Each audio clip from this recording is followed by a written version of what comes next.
Bonjour, aujourd'hui on va parler des répéteurs Wi-Fi, des boîtiers à connecter chez vous pour booster votre connexion à Internet.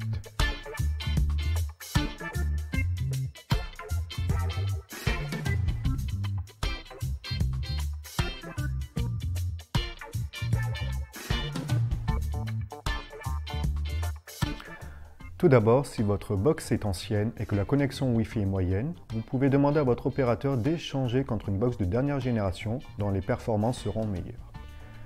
Si vous avez néanmoins besoin d'un répéteur Wi-Fi et que votre connexion Internet n'est pas très rapide, par exemple un ADSL, alors n'importe quel répéteur sur le marché fera l'affaire.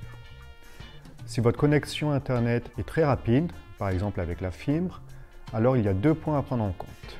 Le débit des ports Ethernet doit être au standard gigabit et non 10-100, et le Wi-Fi doit être compatible au moins avec la fréquence 5 GHz ou encore mieux avec le Wi-Fi 6, la dernière norme de Wi-Fi.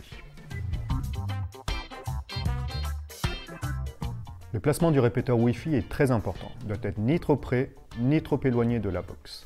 La plupart des appareils intègrent une fonction d'optimisation de la position. Il s'agit de lampes LED qui changent de couleur lorsque le répéteur est bien placé.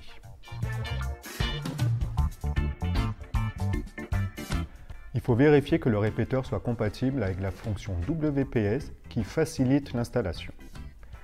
Lors de l'appairage, il suffit alors d'appuyer sur le bouton WPS de la box pour que le répéteur s'y connecte automatiquement. Le plus souvent, il faut répéter l'opération deux fois pour que le répéteur se connecte sur la bande de fréquences 2,4 GHz et 5 GHz.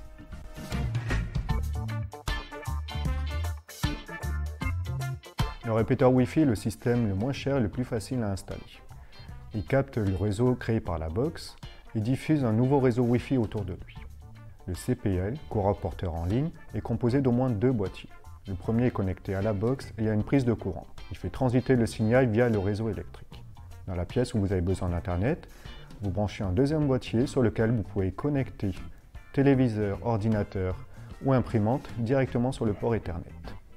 Il existe également des boîtiers Wi-Fi pour connecter en sans fil des smartphones ou des tablettes. Enfin, le système Mesh est le plus performant mais le plus cher. Il est composé de plusieurs satellites dont le premier est connecté au modem. Ils échangent entre eux et chacun crée un réseau Wi-Fi. Lorsqu'ils sont bien placés dans la maison, vous aurez un réseau fiable et performant. Alors, comme tout appareil connecté à Internet, il y a des précautions à prendre. Le répéteur Wi-Fi va créer un réseau Wi-Fi qu'il faut protéger avec un mot de passe robuste. Lors de nos tests en laboratoire, on est tombé sur des appareils dont le mot de passe par défaut était 1, 2, 3, 4, 5, 6, 7, 8. Il faut alors immédiatement le changer. Les systèmes CPL font transiter le signal via le réseau électrique et peut donc sortir de chez vous.